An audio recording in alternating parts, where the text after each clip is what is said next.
Our show is about to begin. Please silence all of your devices.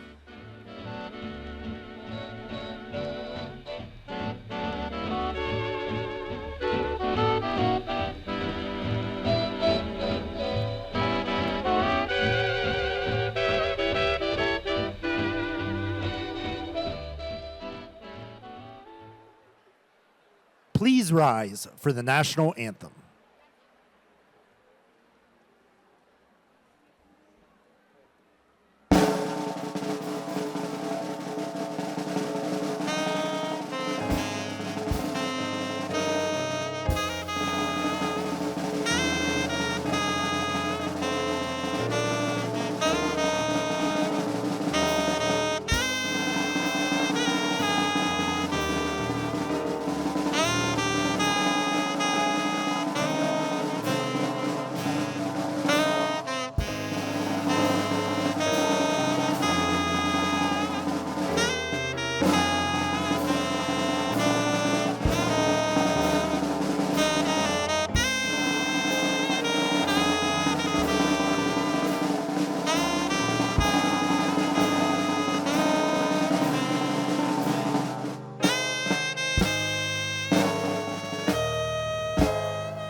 Welcome to the annual Housing Visionary Awards Gala.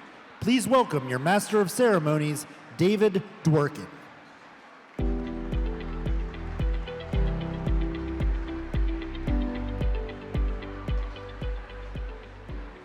Good evening.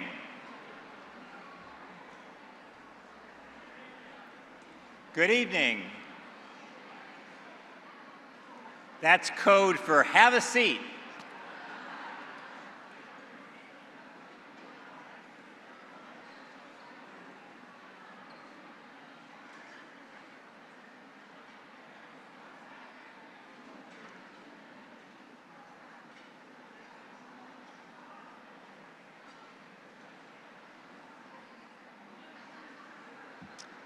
Thank you. If everybody could have a seat, we're ready to get started.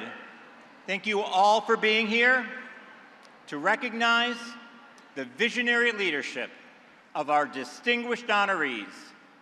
They represent the heart and soul of NHC's vision of an America where everyone is able to live in a quality, affordable home in a thriving community. We are also joined by many of the people who work every day to make this vision a reality. I want to acknowledge just a few of them. HUD Secretary Turner, who you'll hear from shortly, Representative Delia Ramirez, who was here earlier, and senior staff from across the administration and Congress. Tonight's celebration would not be possible without the generous support of J.P. Morgan Chase, Bank of America, Rocket Mortgage, Wells Fargo, tables can't applaud, and many others. Thank you for your commitment to our important work. NHC is proud to work across partisan lines to develop tangible, impactful, and achievable solutions for America's biggest housing challenges. As we gather in celebration, we reflect on the strides that we've made together the policies shaped, the partnerships forged, and the lives improved through our shared commitment. But this evening is much more than a look back. It is also a call to move forward. I'd like to take this opportunity to briefly update you on a major new initiative. Next month, we'll be launching our Residential Property Insurance Collaborative, a diverse coalition of stakeholders. Together, we seek to develop a new approach to the vexing crisis of increasingly severe and frequent catastrophic weather events. There is no insurance business model to cover the destruction of an entire community by firestorm or hurricane-driven flooding at 2,100 feet above sea level. And there is no reliable way to depend on the taxpayer to repeatedly address these crises on an ad hoc basis. NHC is uniquely positioned to bring together a diverse set of viewpoints and interests to find the highest common denominator of agreement around a new model to fill the growing gap that exists today. I am thrilled that Teresa Bryce Bazemore, a member of our National Advisory Council, the former CEO of Radian Mortgage Insurance, and former president of the Federal Home Loan Bank of San Francisco, will join us to help lead this initiative.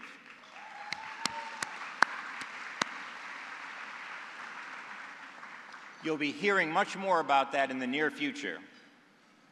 NHC is proud to be the place where housers come to get things done. That is not just a slogan. It's a truth built on nearly a century of collaboration, action, and impact. And tonight, we extend an invitation. Join us at nhc.org. Become a member of our coalition by adding your voice, your vision, and your leadership. Now, if you're wondering how you can contribute right now, wait no longer. You can make a difference this very moment. I often say we need your intellectual capital even more than your financial capital. Not tonight. Tonight, we need your financial support to ensure we can continue to be the place where housers come to get things done. Some of you are members and are able to help more. Others are guests of members who can help defray the cost of this event and the work we do that benefits all housers. Simply text 1931 to 44321 or scan the QR code on the screen with your phone's camera to make a donation. Now, let me show you how easy it is. We can do this together. I can just point my camera at the QR code, touch the link that appears on my phone,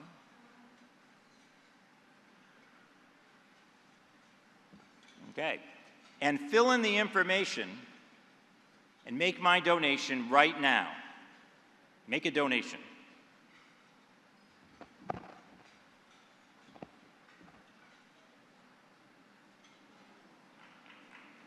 Whether large or small, each contribution is a powerful step toward a future where no one has to choose between paying rent and putting food on the table, where every person has a place to call home, and where communities flourish because housing is a foundation and not a barrier.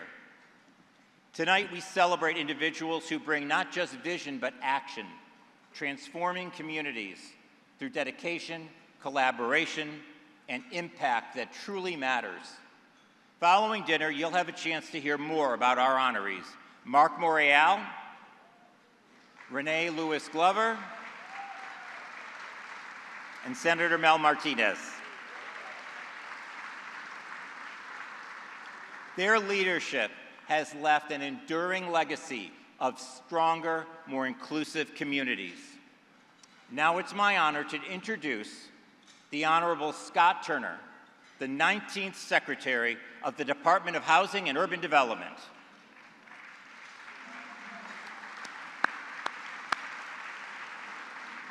who brings with him a wealth of experience shaped by a dynamic and diverse career. He previously served as the executive director of the White House Opportunity and Revitalization Council, where he championed the Federal Opportunity Zones Initiative. His work emphasized the importance of affordable housing, economic revitalization, and entrepreneurship, reflecting a strong commitment to expanding opportunity and strengthening local economies across the nation. A proud native of Texas, Secretary Turner's public service journey began in this Texas state legislature. He's also a man of deep faith, having served as an associate pastor of Prestonwood Baptist Church in Plano, Texas. Before entering the arenas of politics and policy, Secretary Turner enjoyed a successful 9-season career in the arenas of the National Football League. Now, I have to admit, I was initially a little irked by all the press coverage that focused on his background as a professional athlete more than 20 years ago, when his record of achievement as a policymaker, businessman, and spiritual leader is so impressive. But as I thought about it, I came to realize that the ability to jump 3 feet off the ground, catch a ball, and get hit by a 300-pound guy, and then keep going, that's a useful skill in Washington, as many of us are painfully aware of. His leadership at HUD comes at a critical time as our nation navigates pressing challenges around housing access, affordability, and community development. Please join me in welcoming the Honorable Scott Turner.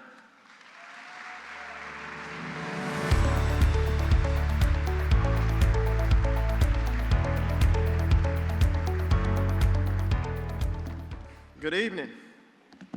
Well, it's so good to be with you all tonight. And David, thank you, sir, for that kind introduction. And I will attest, getting hit by 300-pound men is never fun. But anyway, I was so blessed to have a wonderful career in the NFL. And, you know, the Lord has been gracious to me in so many different ways, in business and politics and ministry.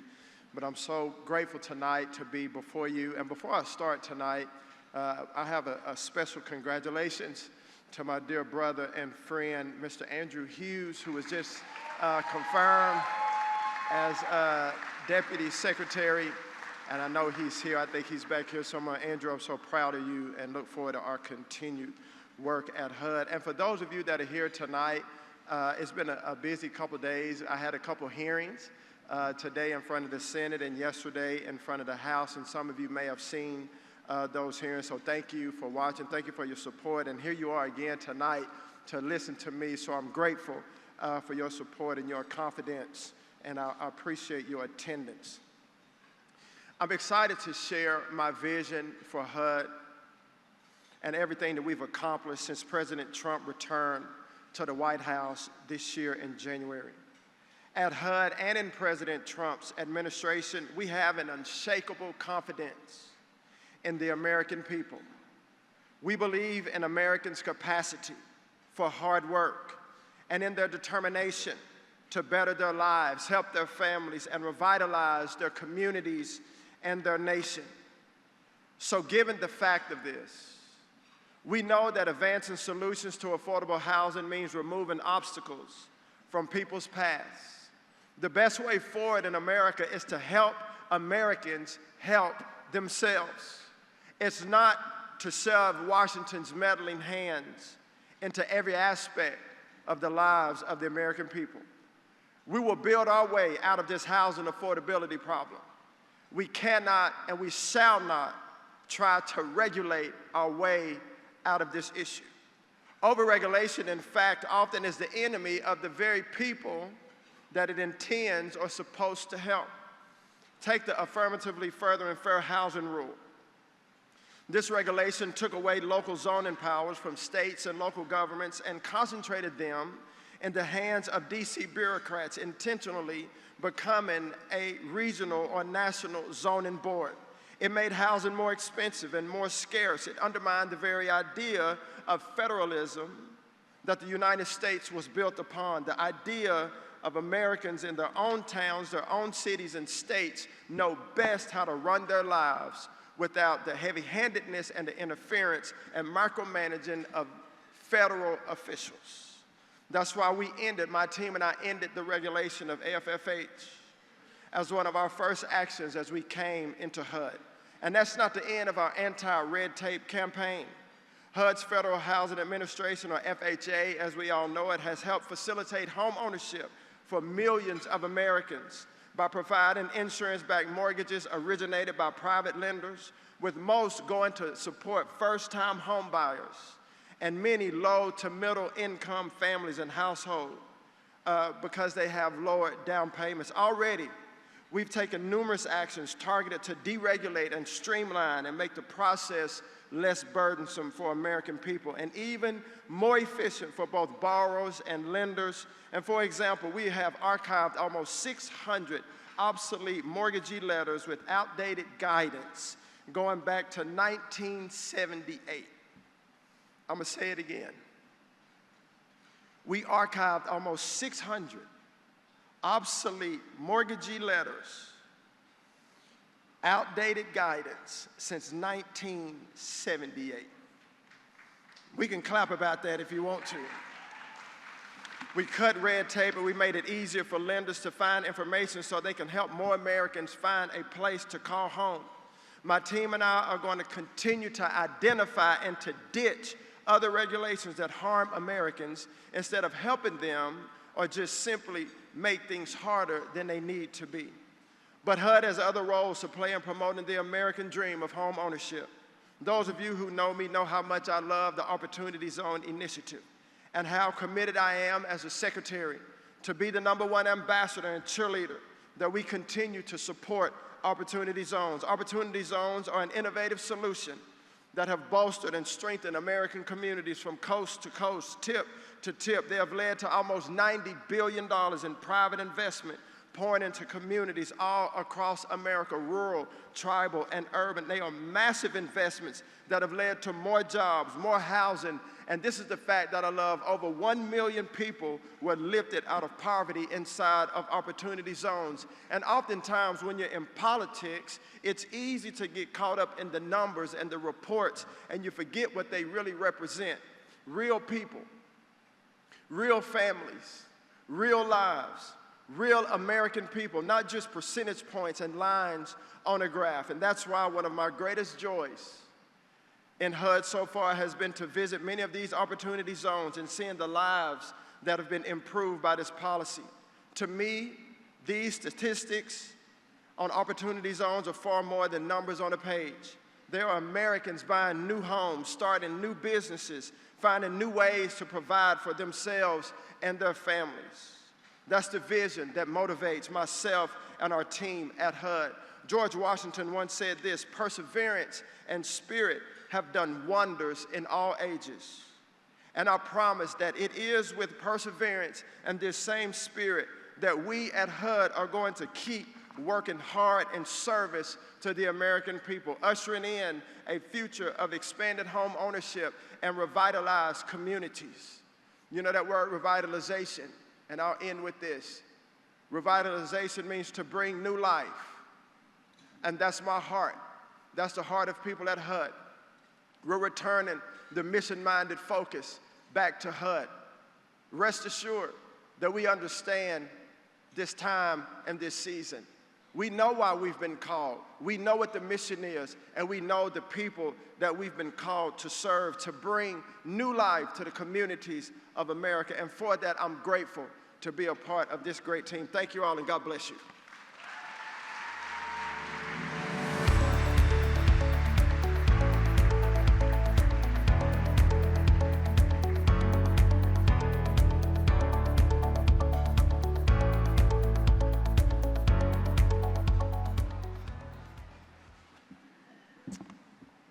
Thank you, Secretary Turner.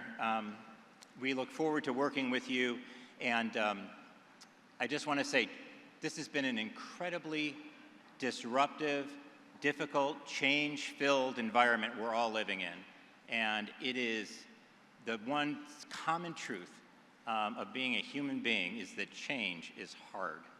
And we are absolutely committed to investing in the success of this secretary and the ability of everyone in this room to be represented at that table. And if we can't do both of those things, then we're not getting it right. Now, please welcome incredibly good friend of mine and, at least for a while, my boss, which has been great, the chair of NHC's Board of Governors, Ali Solis.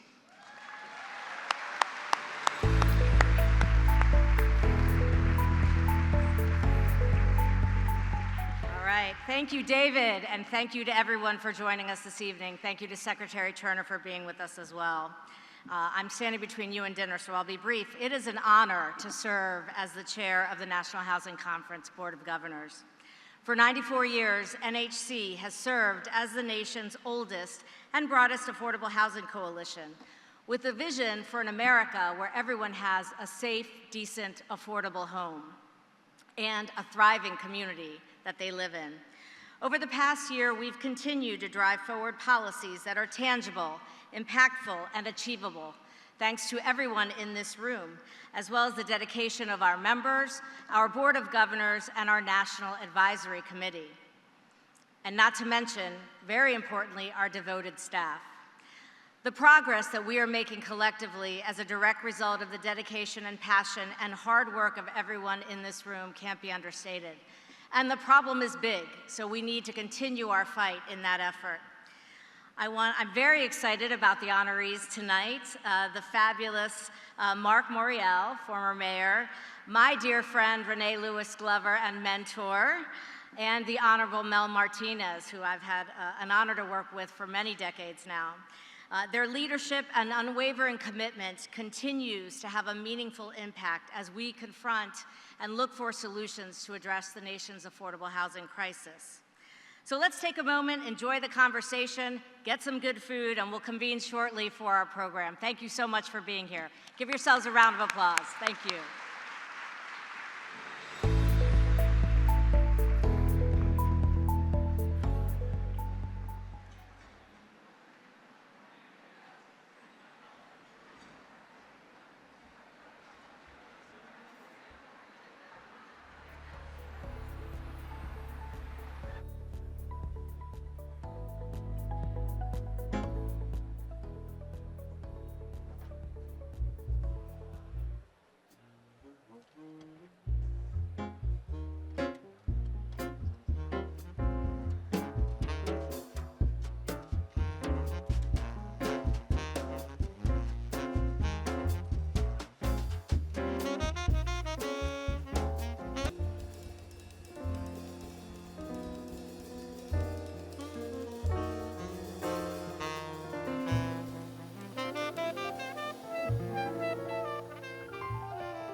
Please make your way to your seats. Our program is about to resume.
Please make your way to your seats. Our program is about to resume.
Please welcome back to the stage your MC, David Dworkin.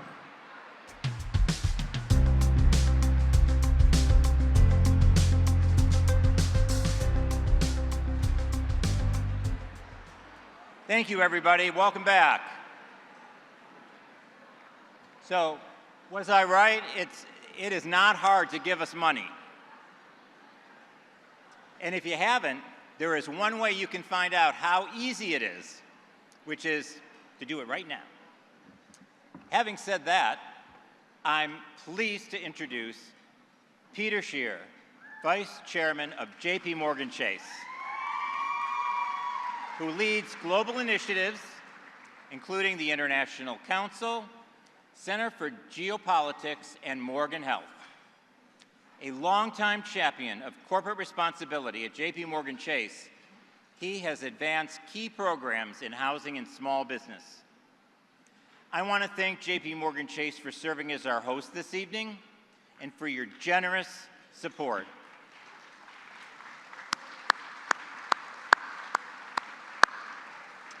You guys have been there for us from day one, and you have had our back every day along the way, and we have never been asked to do anything except do the right thing.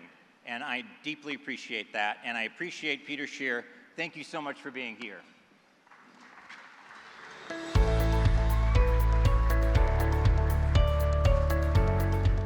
David, thank you, and very grateful to be here tonight with many of my JP Morgan Chase colleagues. They're the ones, the rowdy table sitting right here. They're the ones who do not look like bankers. I'm really thrilled to be here and to welcome all of you and to congratulate Mark Morial, Renee Glover, and Mel Martinez.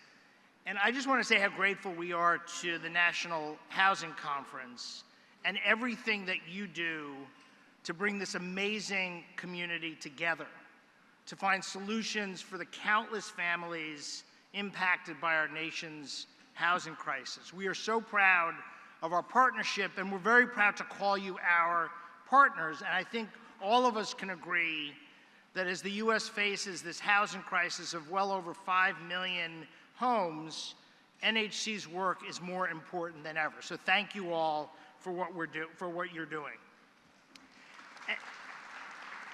As we celebrate tonight's honorees, I have enormous respect for Mark and Renee, and you couldn't find two people more deserving of this recognition. We've partnered with the National Urban League now for more than 15 years, as long as I've been at JP Morgan Chase, and we've really had the privilege of seeing this organization flourish under Mark's leadership, and we're grateful for the relationship. And Mark, to you and Michelle and your family, congratulations. It is really great to be with you tonight.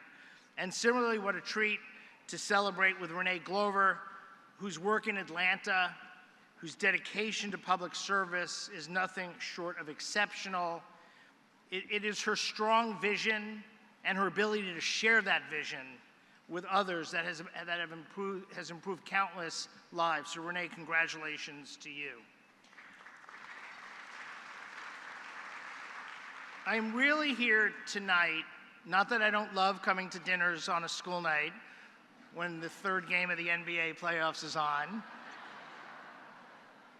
I'm really here tonight for very personal reasons, to talk about my friend Mel Martinez, because there are few people in this country who reflect the idea and the ideals of America in the way Mel does.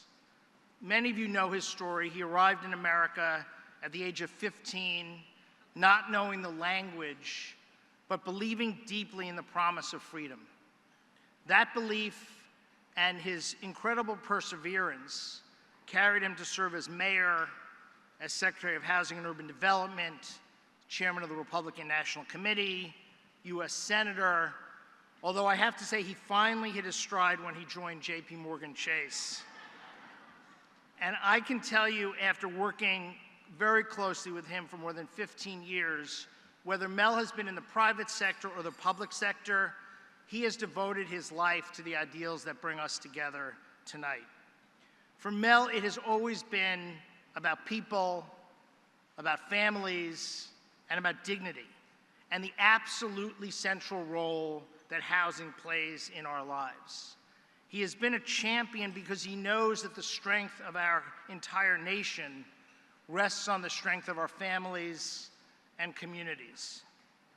You know, it's hard to not think about, as we gather tonight, a lot of the turmoil and division that's facing the country. And I'm reminded of the words that Martin Luther King spoke more than 50 years ago, just a few blocks from here, when he talked about the fierce urgency of now. And I think about that when I think about Mel.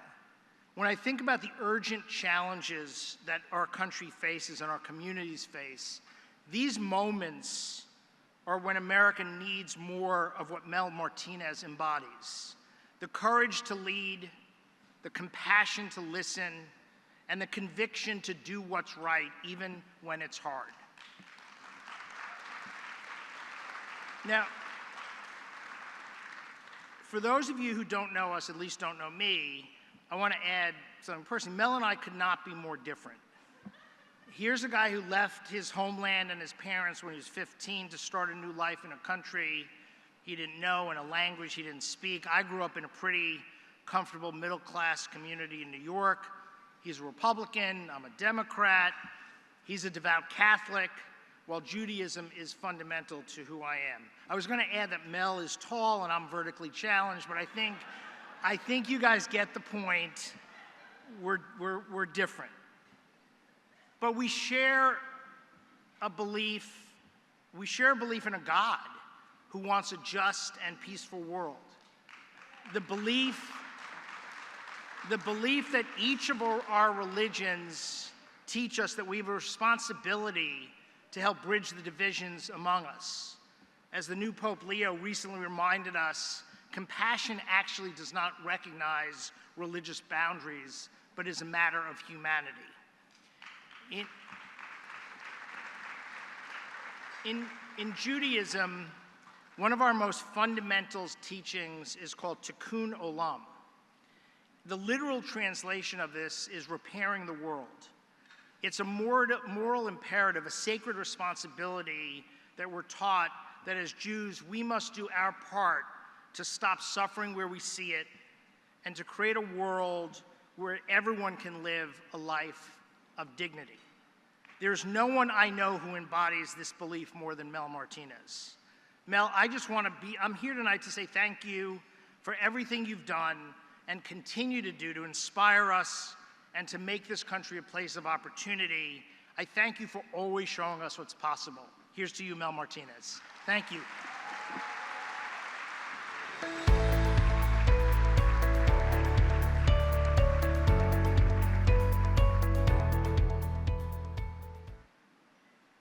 Please welcome our Gala co-chairs, Laura Arce and Chris Tyson, to the stage.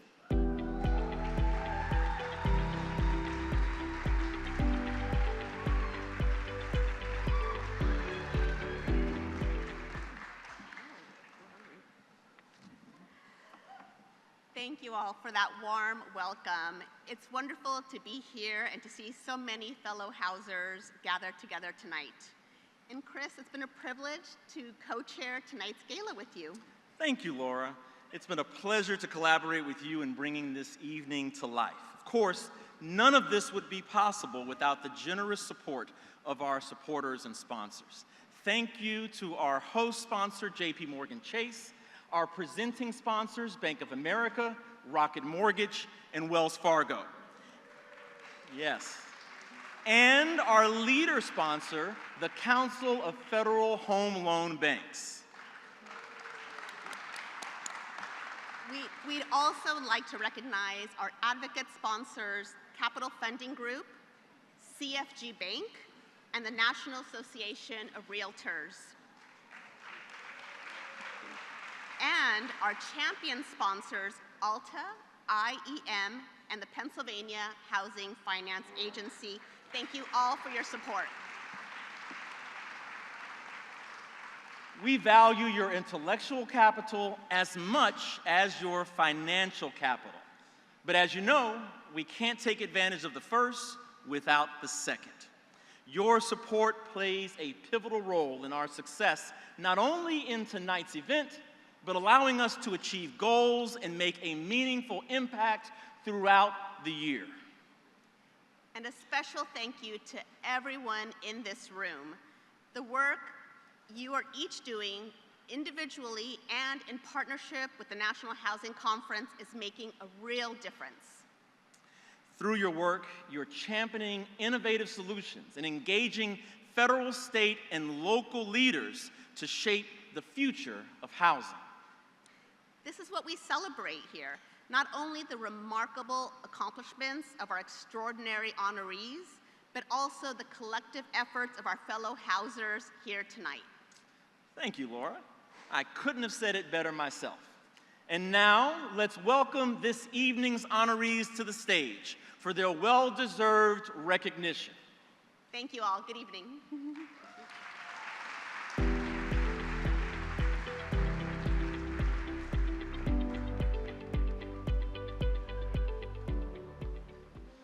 Please welcome back to the stage your MC, David Dworkin.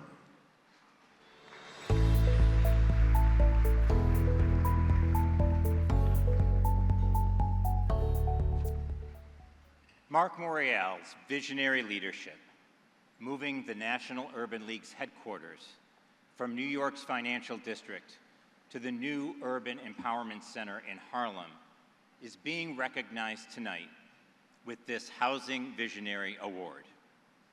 But there is so much more. What can I possibly say about my friend, colleague, and mentor, Mark Morial, that begins to capture the impact he has had on his home city, his historic organization that he leads, his adopted city of New York, and our nation? I could not do him justice in an hour, yet alone a few minutes. But if I have to reduce it all down to just 2 words, like a fine roux in a rich gumbo, it's much easier. Transformative leadership. The video you're about to see is its own introduction. And of course, you'll hear from Mark himself, which will give you a genuine sense of why we hold him in such high regard. So I'll refrain from reciting his impressive bio and instead simply say this: thank you. Thank you, Mark, for being such a living example of your parents' legacy. I can only imagine the immense pride Dutch and Sybil Morial, historic leaders and educators in their own right, have taken in watching you become the man we know today while they lived and even now. Thank you for your lifetime of service. Thank you for leading and representing New Orleans with such honor and grace and excellence and pride in and out of the mayor's office. Thank you for being a civil rights leader who is focused on not just our challenges, but on developing and implementing solutions to our nation's most vexing problems. Thank you for your love of our country and your commitment to make it a more perfect union. Thank you for making the simple opportunity of a commercial lease renewal into a transformative investment in one of New York City's and America's most historic neighborhoods. Thank you for living up to the title, The Honorable. And thank you for being a friend who I can rely on for encouragement, support, and guidance. You are a housing visionary, as this award says, but you are so much more. We are grateful for the opportunity to follow your lead and walk, and sometimes run, with you into a brighter future.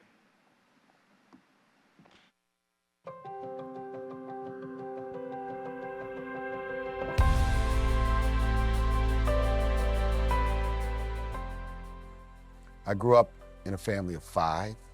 My mother and father, who were great inspirations to me, as were my grandparents, were frontline civil rights and civic activists. My father was a civil rights lawyer who worked with the NAACP.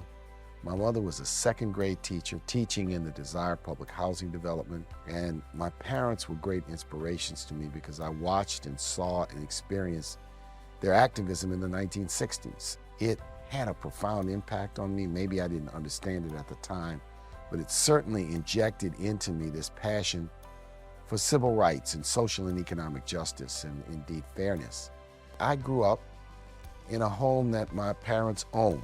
When people own their homes, I saw they took care of their homes. Many people renovated and added to their homes. I got an opportunity to really witness the importance of home ownership for economic purposes, but also from the standpoint of also human dignity. What stands out the most, Mark is a bridge builder, and he focuses on solutions, and he brings not only his head, but his heart, and understands the importance of promoting values to solutions. Mark has an incredible leadership style. His kind of blue-collar approach to the work. He is a colleague, peer-to-peer, in addition to being the chief executive of a national institution. He also has the ability, as I say, to kind of get in the weeds, to be a real-time problem solver, devoid of title or position or station. He really leans into the work and is a peer and colleague in much of what we do. Mark Morial is a guy who's focused on making a difference, not just a point. I think where that comes out the most clearly is how he's thought about the headquarters of the National Urban League. His vision was to move the Urban League uptown into Harlem and to make it more than just about advocating for civil rights, but to actually invest in his community. Shining along 125th Street, you can't pass the glass without a glance at the National Urban League's Empowerment Center. It's one of President Mark Morial's proudest achievements.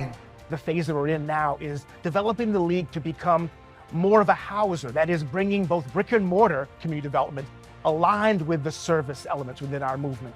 And that really kind of puts us in rare air. We're not only preparing people for home ownership, we are actually building and preserving the homes that they will inhabit. And that is a real identifier for the league in the 21st century as a service provider, but as a brick and mortar community developer.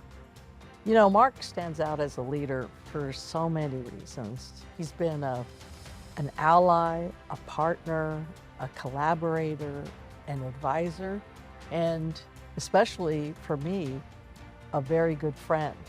It really reflects his belief in the importance of movement building to achieve change. You know, my animating spirit is a love of people. Leadership is also recognition that you can only do so much by yourself. You need others, you need teams, but fundamental to it is a love of people. Because if you love people, you want them to accomplish, you want them to achieve, you want there to be a just society, you want it to be a fair society, you want it to be a society that is both equitable and pursuing equality. Mark Morial has driven national conversations around economic inequality and economic growth in communities of color particularly, but communities that are disconnected and dislocated from the mainstream systems of civil society.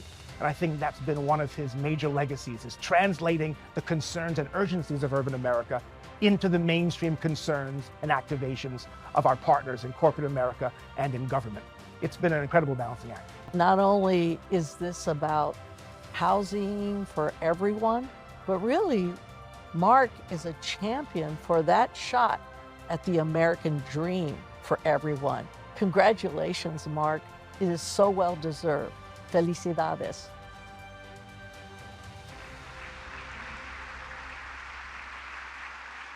Please join me in welcoming the Honorable Mark Morial.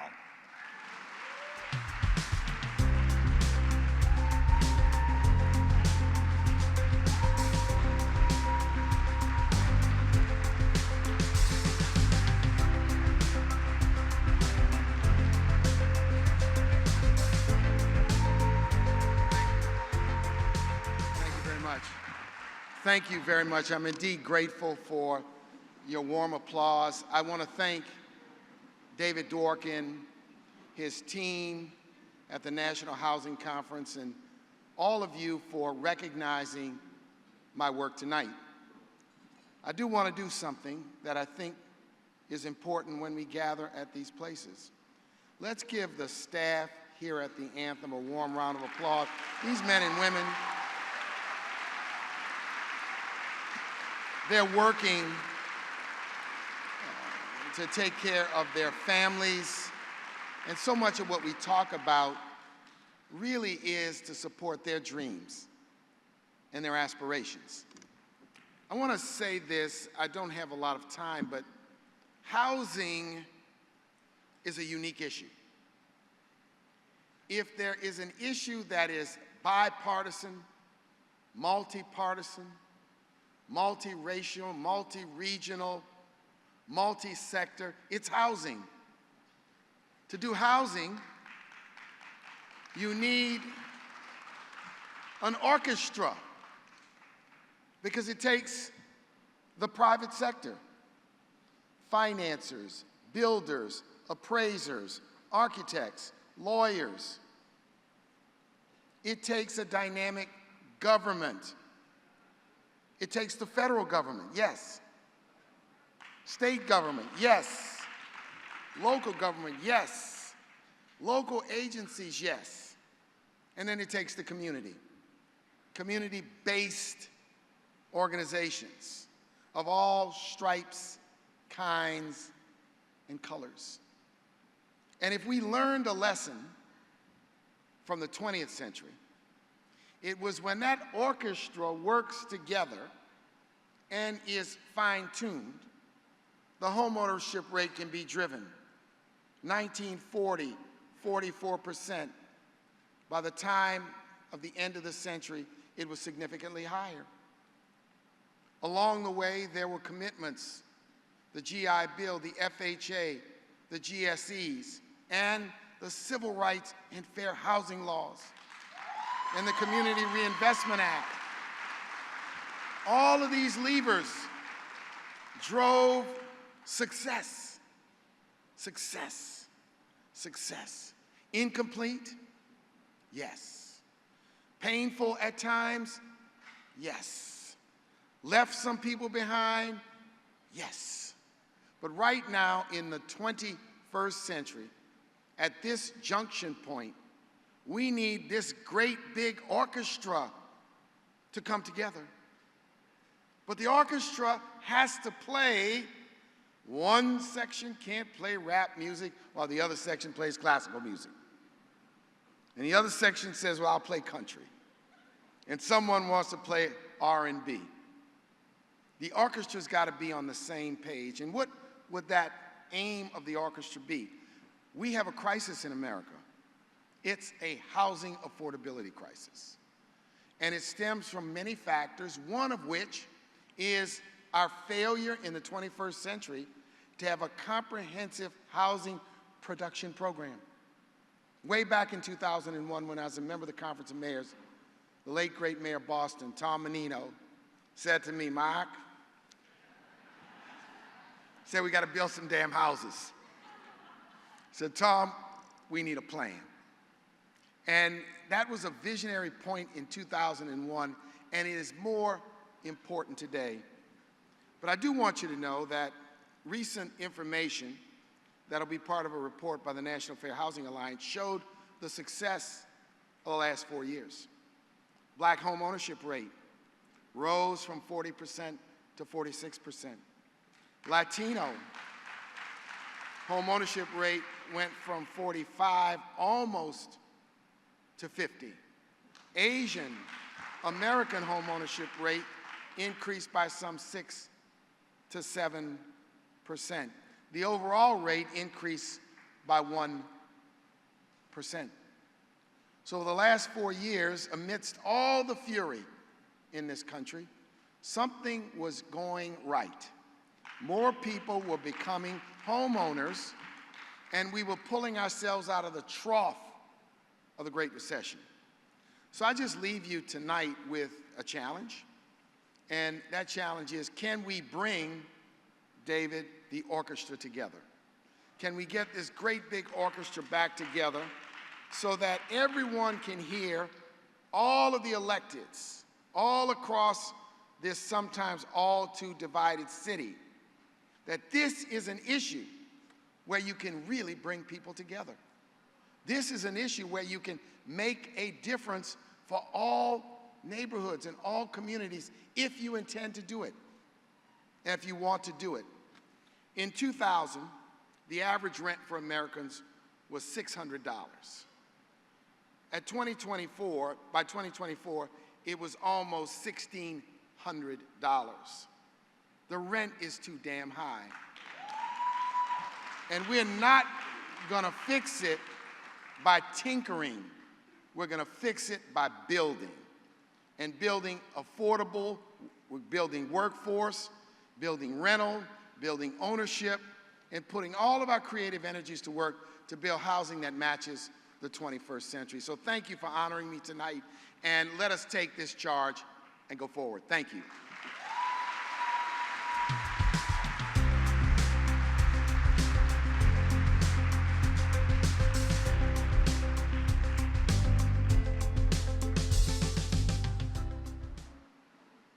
Please welcome to the stage John O'Callahan of Atlanta Neighborhood Development Partnership.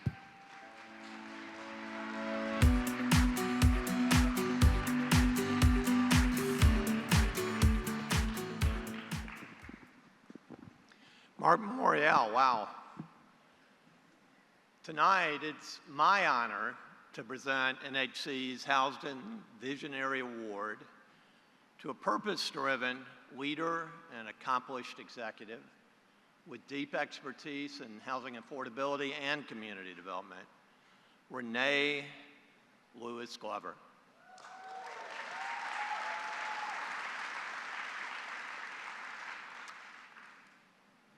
I first met Renee as a young staffer for Atlanta Mayor Maynard H. Jackson, a houser.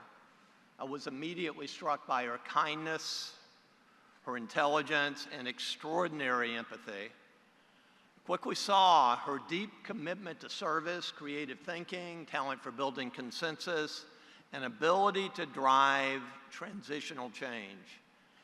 Mayor Jackson soon appointed her to an open board seat with the Atlanta Housing Authority.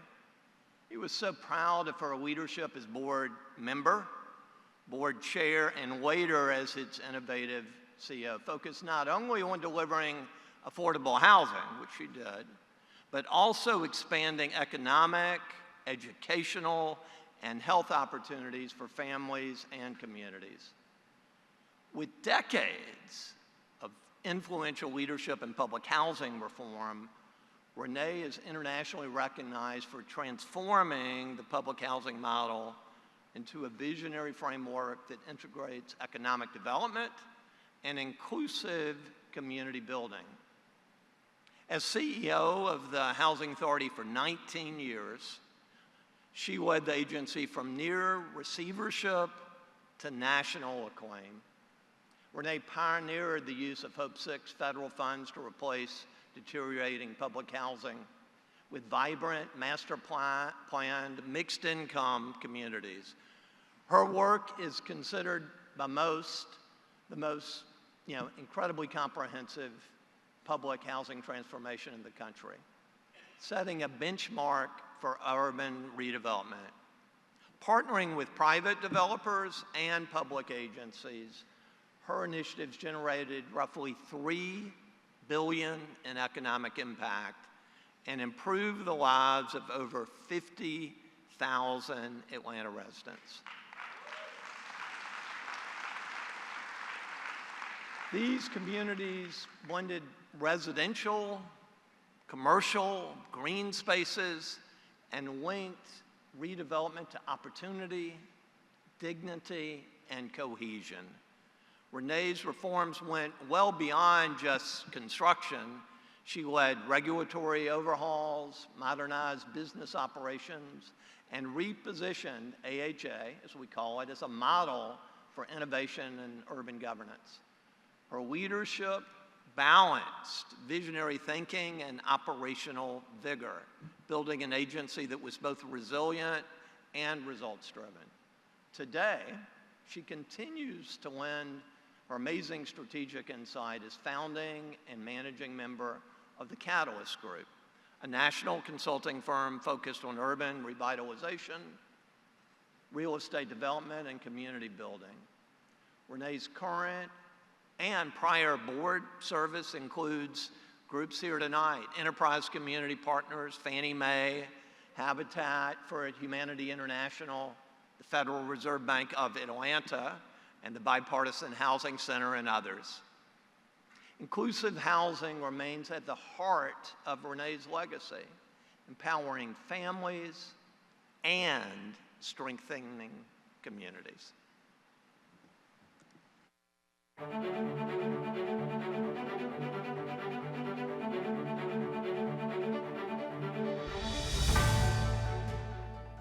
Well, it's an interesting story how I got involved with community development. Perhaps I was destined to be. Mayor Maynard Jackson had just been elected for his third term, and he asked me to serve on the Housing Authority. And I got quiet because the Housing Authority was in total distress. It was constantly in the newspaper, not the good things. A woman who started her career as a lawyer in corporate finance has directed a transformation affecting tens of thousands of Atlanta's poorest. Many of them lived in dangerous public housing projects. Today, many of the worst of those projects have been replaced by developments that were once unimaginable. It's almost impossible for someone not on the inside to understand just how bad a shape the Atlanta Housing Authority was in when Renee took the helm. Just about anybody who knew the authority knew it as a pariah. Renee went in, and not only were we trying to do something truly transformational from a development and community development perspective, but she was also trying to fix an agency that was one step away from being in receivership. Tom Cousins and I went to the mayor of Atlanta to encourage him to put Renee in charge of AHA. And what I was told at the time was that it was about to be taken over. It was dysfunctional, wasn't effective. And she and Egbert Perry got together over a period of years using public-private partnerships where effectively 10% government money, the rest private sector money. And they transformed neighborhoods with affordable housing components mixed with market rate housing. It was a role model that many people throughout the country picked up on and adopted. The real reason that I took the job is that I saw the opportunity with a program that nobody knew much about. It was called Hope 6. And Hope 6 grew out of a finding by a Congressional Commission on Distressed Public Housing that simply said public housing had failed its mission. It wasn't about how do we fix this as public housing. Again, it had to be reimagined. Before the demolition, Glover says public housing had gotten away from its early principles. She says decades of policy changes had made public housing far worse than it was in its early days in the 1930s and 40s. She says that had to be reversed. Very few people are gracious enough, authentic enough, and honest enough to acknowledge that they're standing on other people's shoulders. Yeah, Renee's standing on some shoulders, but the work that she did was so transformational that it has legs today, that so many parts of the city that are considered livable, developable today are really only that because of the work that Renee Glover did. It can't just be about the housing. It has to be community building, because mixed finance is not mixed income. Regardless of what industry or what problem or whatever, I've done a whole lot of different things. I'm always thinking about what's the impact on the people's lives we're touching. Renee, congratulations to this award from the National Housing Conference. I can't think of anyone more deserving. We really appreciate somebody who had couple of law degrees and could have made a great living in the private sector, dedicating your life to helping other people is very selfless and very rarely repeated. Thank you and congratulations. Renee, you deserve any and every recognition you can get for the heroic work you've done, the tremendous transformational work you've undertaken. And so I just want to say congratulations. Thank you. Glad that you're my friend and glad to have known you for as long as I have.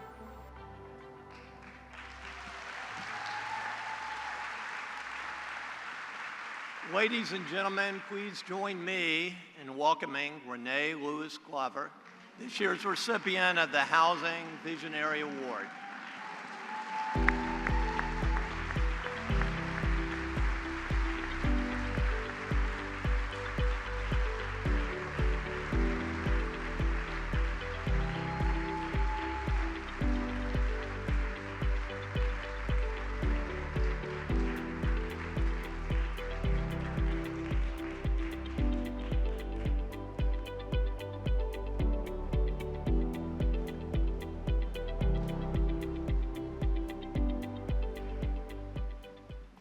Well, thank you, thank you, thank you.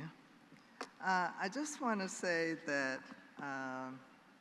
my heart is full because it's very wonderful to be celebrated by your peers for work that you love.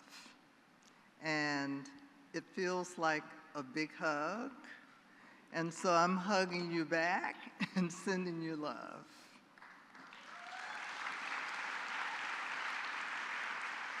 And I just want to thank David Dworkin and the Board of Directors and the Board of Governors for this special honor. And just want to say, you know, Housers are very special people. You know, we're wired differently, and that's a good thing. I want to also give my heartfelt congratulations to Mark Morial and Senator, former Secretary Mel Martinez, each of whom is a legend in and of their own. And they are both very spectacular human beings, so congratulations.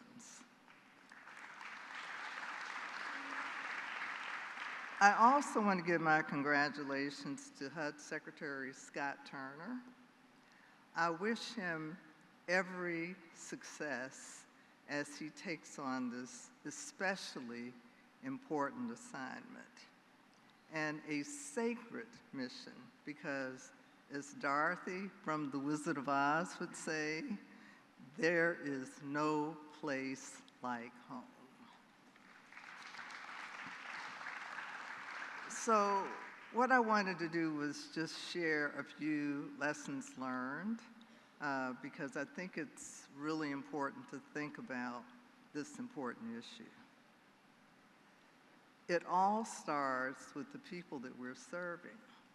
And so I want to say to you from how I think about it, each human being has been designed by God exquisitely and intentionally with unlimited human potential. And as a society, we must never abandon the belief in universal humanity and the unlimited potential of all human beings.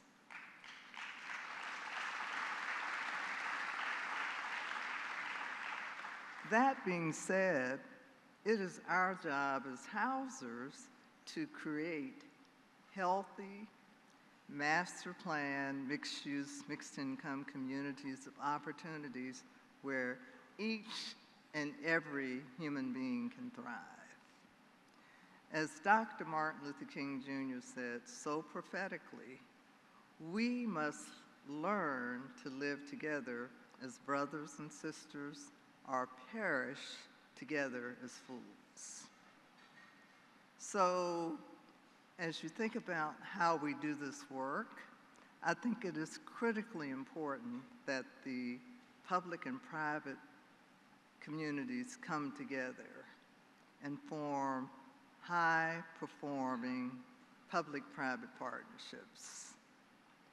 The biggest producers of housing are the private sector. The public sector can help with the resources and what have you, but if the two can come together and strategically invest the public and private funds, great communities can be developed. And great communities must be holistically planned and offer great quality of life amenities, great schools, great parks, the types of things that make communities communities. And we must never forget that environment matters. All of the independent research has proven and shown that as a society, we must end the practice of concentrating families in poverty. It just doesn't work. So I'll leave you with these thoughts because I think deep in my heart, maybe I aspire to be a poet. I'm not very good. But when I think about home, home is where the heart is and where hope is born. Home is where we live, we love, we dream, we learn, we teach, we heal, we revive and grow. Housing is at the center of all that we do. And if we do it right, our best years are ahead of us. So thank you again, and God bless America. And let's go out and do some fabulous things together. Thank you.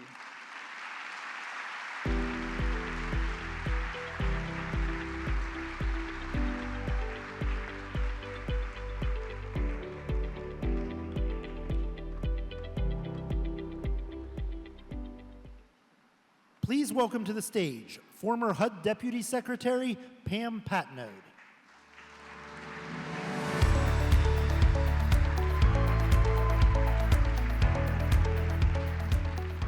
Good evening. It's my pleasure to present this year's Carl A.S. Cohn Senior Lifetime Achievement Award for Public Service to my dear friend and mentor, the Honorable Mel Martinez. Peter, thank you for your heartfelt remarks earlier tonight, so I'm going to keep this really short because they were really beautiful. I had the privilege to work alongside and for Senator Mel Martinez for nearly 25 years, first during his leadership as the 12th Secretary of the U.S. Department of Housing and Urban Development, where he championed minority home ownership and fair housing.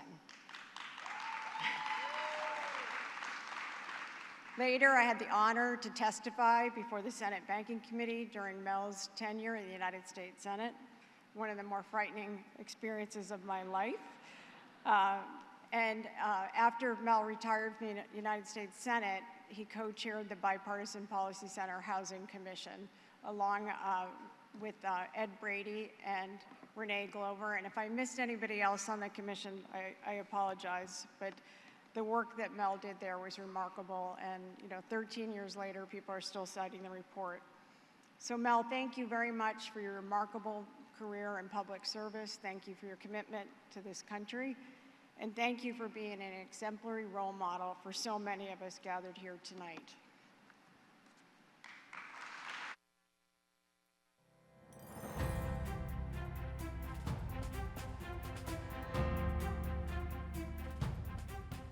So I was an immigrant from Cuba. I came to the United States as a 15-year-old child, as an unaccompanied minor. And I was fortunate at wonderful foster homes. I lived in two different ones over 4 years. Then my parents came. And I can remember a couple of years into my parents being here, how excited our family was, particularly my dad, when we were able to buy a home. I just remember my dad saying at the time, we really now have our roots in this country, and it was all because of home ownership. I have known Mel for the better part of 30 years. My background is that I am a graduate of Edgewater High School. Mel's a graduate of Bishop Moore High School, which is across the street from Edgewater or close by. He really started with virtually nothing, didn't speak the language. When he was a graduating senior from Bishop Moore High School, his guidance counselor told him that she didn't think he was college material. They thought he ought to go become an auto mechanic. Well, it's funny how life turns. He cares a lot about his faith. He cares a lot about his family. And he cares a lot about his state, his country. Those issues are great for a foundation for any politician.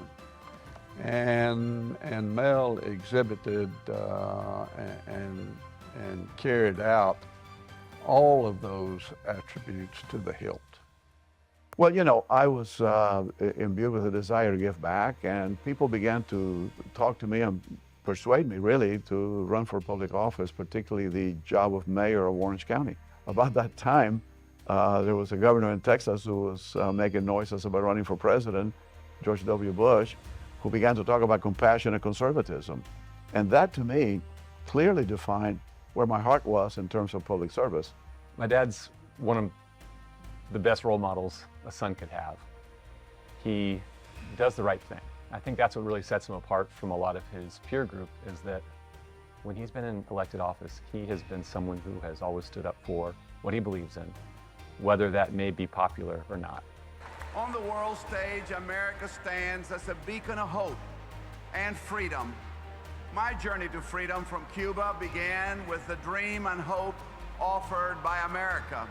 When I had the good fortune to be at HUD, it was in the good times. We were talking about ever increasing rates of home ownership, particularly among minority families. More and more people getting into home ownership. It was a good thing, because as we were doing that, we were building communities. I think that housing is not a Republican or Democratic issue.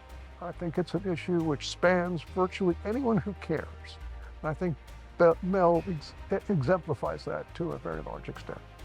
When Mel and I were in the United States Senate, it was a different Senate than what we have today. Mel knew that when he came to the Senate, and he's one of those individuals when he walked in the chamber for the first time, he could speak to anybody. He never met a stranger. I think everybody who's here today speaking on both sides of the aisle just are trying to say thank you for your friendship. And there's a million ways to say it. And to Kitty, thank you for being part of our lives here, and we're going to continue this relationship. I think all of us have got stories about Mel. I first heard about Mel by reputation. He was a Republican trial lawyer, and that intrigued me. There are not many of us we could meet in a phone booth. You know, I think you have to go into governance caring about people. You have to go into it thinking that you are servant, that you're there not just to preen in front of the cameras, but you're there to get things done. And as such, I would just encourage young leaders to look at the seriousness of the responsibilities they've been given and the great opportunity they have to make a difference in people's lives. Mel, I'm really proud of you. Your journey in life has been both admirable, successful, and really impactful. And I think that's all you can ask from another person. Mel Martinez is my dear friend, and I could not be more pleased that he's receiving this recognition tonight. Congratulations, my dear friend. I love you.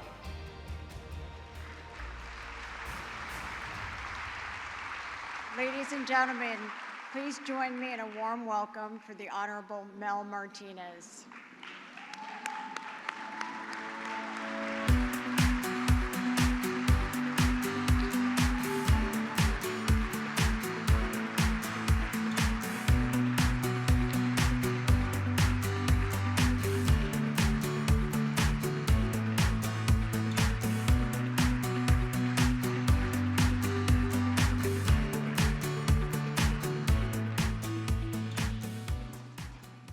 Well, good evening to all of you. My goodness, what a wonderful evening, and I am so grateful to all who've come tonight, and particularly I want to thank Pam Patno, my dear friend, for that wonderful introduction and her kind remarks, a lot of kind remarks. Pam and Chuck have been great friends since I first went to HUD as secretary. I also want to thank David and the National Housing Conference and all who've had a part in awarding me this undeserved recognition. It is humbling and an honor to share this evening to be recognized with two people that I consider giants in the field of housing and urban affairs, Mark Morial and Renee Lewis Glover. Mark was mayor of New Orleans when I was HUD secretary. We got to work together while in those days, and Renee was running the housing authority in Atlanta. And boy, those were good days. We got a lot done and we worked together very well, irregardless of what party we might have belonged to.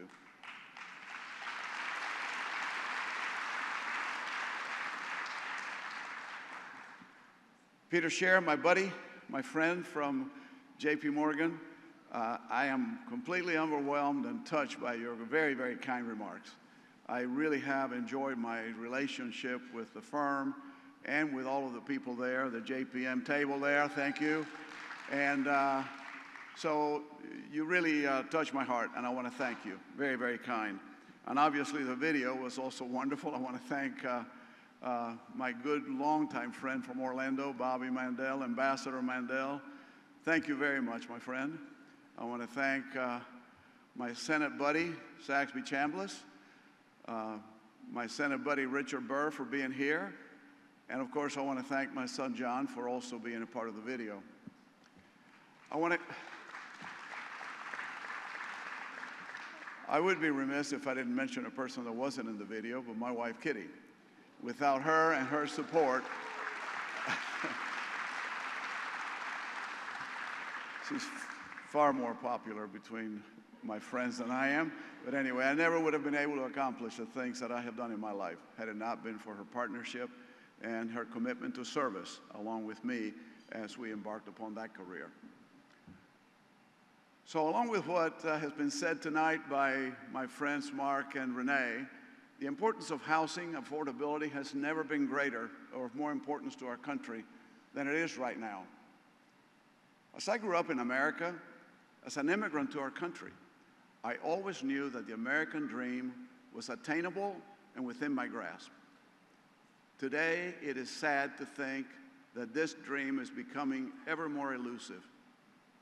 That is why the work of the Housing Conference and what you people do and are committed to doing for housing is so important. The American dream is inexorably tied to the ownership of a home, the single greatest financial investment that a family can make to secure a financial future. So keep up the good work that all of you are doing. It is important now more than ever. So thank you.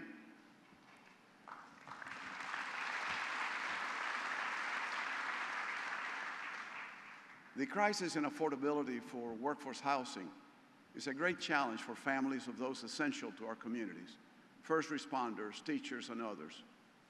The most effective tool to deal with affordable housing, rental housing, is the low-income housing tax credit. If it were to be expanded, yes, that's worthy of an applause. But it really should be expanded. Nothing is more essential to providing a safe and affordable home than that vehicle that has been so well used over so many years.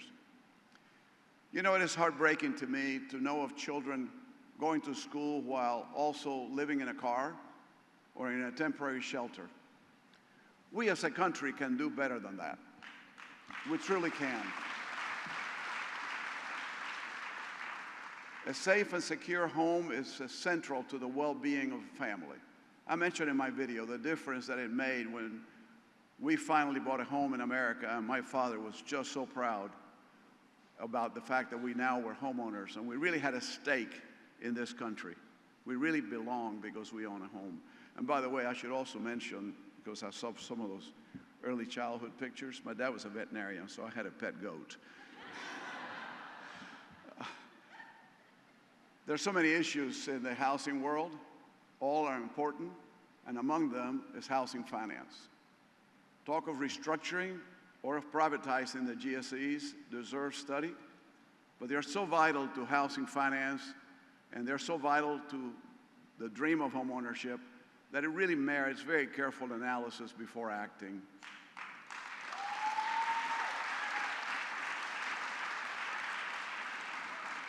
There are so many issues that are so vital to the American dream, and those of you in this room make it happen each and every day by what you do. So thank you for that, and keep up the good work. Let me just say in closing, this has been a wonderful evening. I thank all of you for this great honor. I am really, really touched to be recognized with two people that I so admired. And so at this late night, let me just say thank you for coming, thank you for honoring me, and God bless our country.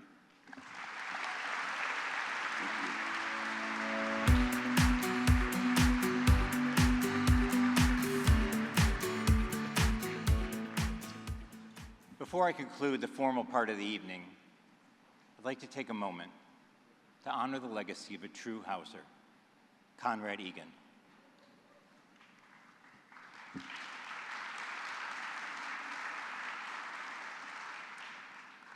I learned earlier today of his recent passing. Conrad was the former policy director and president of the National Housing Conference. As everyone in this room knows, Conrad devoted his life to affordable housing, policy reform, and public service. He started his affordable housing career in Detroit, Michigan in the 1960s, and later spent 20 years with HUD in various senior positions, both in the field and at HUD headquarters. We extend our deepest condolences to Conrad Egan's family, colleagues, and friends. His contributions to the field are immeasurable, and his memory will continue to inspire those who carry on his mission. Now I encourage everyone to stay for the dessert reception and continue visiting with friends and colleagues. Special thanks to our host sponsor, JP Morgan Chase, along with Wells Fargo, Bank of America, Rocket Mortgage, the Council of Federal Home Loan Banks, Capital Funding Group, and CFG Bank, the National Association of Realtors. Is there a realtor in the house? Alta, IEM, and the Pennsylvania Housing Finance Agency for sponsoring tonight's celebration. I also want to thank our Board of Governors, and recognize the dedicated NHC staff. Amanda Mitchell, Britt Van, Cara Bigay, Brittany Webb, Erica Ramirez, Whitney Sarkody, Lindsay Bolin, and Demetria Brown for their unwavering commitment and tireless efforts. Their hard work has been instrumental in our success. We deeply, and I deeply, appreciate their contributions, and also special appreciation for Alex Noble and her amazing team. Their outstanding organizational skills and dedication make this event not only possible, but seamless and impactful. It is clear how much thought and effort goes into every detail, and we're all the better for it. So please join me in giving them a huge round of applause.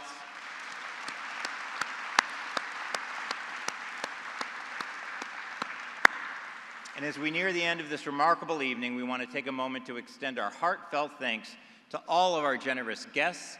Your names are proudly displayed on the screen, a reflection of your compassion and dedication. Thank you for your support.